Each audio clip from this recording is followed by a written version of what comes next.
Additionally, I'm going to be looking at not just what SEO is, but also how we can implement it once we have discovered various tools to help us, and also techniques that website designers within the industry employ. Now, I'm sure you'll be aware that a huge industry has emerged encompassing search engine optimization techniques. And a glance around at some of the companies' websites that sell the service might very well leave you breathless when you see the prices that they charge. It's not uncommon to see a company offering to optimize your website and have it feature prominently on Google for around about £2,000. So, to help you save that kind of money, I'm going to talk you through the process of optimizing your site using what are known as ethical or white hat practices. By contrast, I'm not going to discuss what are known as black hat practices, because what will happen is, sooner or later, if you did incorporate black hat practices, then your site will be discovered by the powers that be in Google and subsequently pull your site from their rankings. And of course, this is not something to be taken lightly. Now, you might be thinking that simple small sites would fall foul of this, but big companies have too inadvertently fallen foul of this over the years.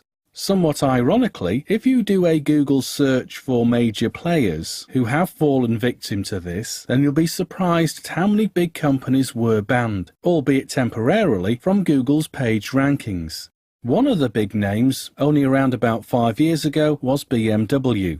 Anyway, what does this course involve for you? Well, I'm going to look at SEO from a couple of angles, in that I'll look at first understanding what a search engine such as Google looks for to evaluate a site's ranking, and then we'll look at tools that are readily made available to you by Google that will help you optimize your site, so that it displays information to the web pertinent to as many users as possible.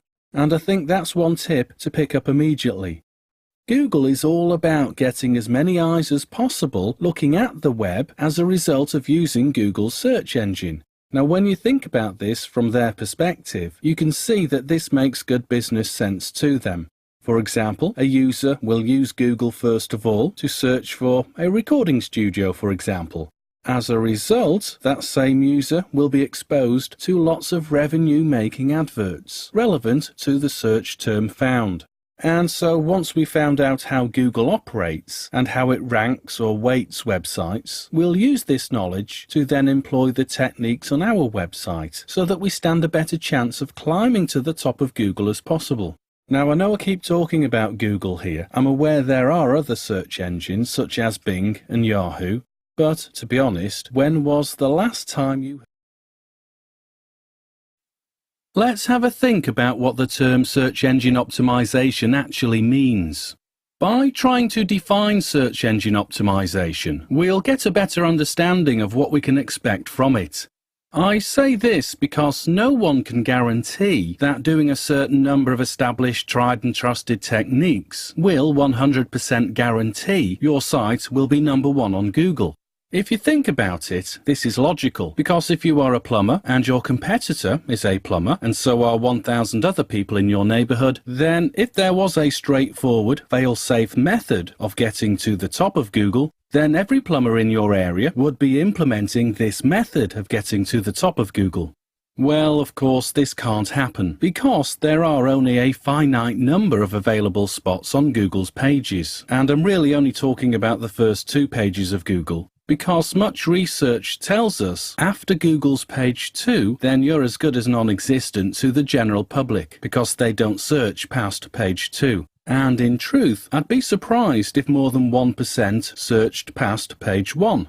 Think about it. Do you, if you're looking for a good mechanic, for example, do you contact the guy on page 33 of Google?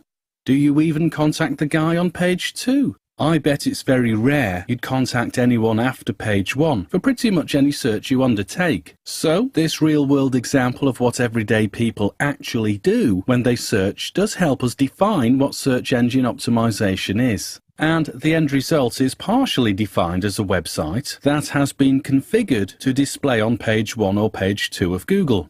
If we extend this, we can conclude, therefore, that the plumber or mechanic searched for is good at optimizing their website.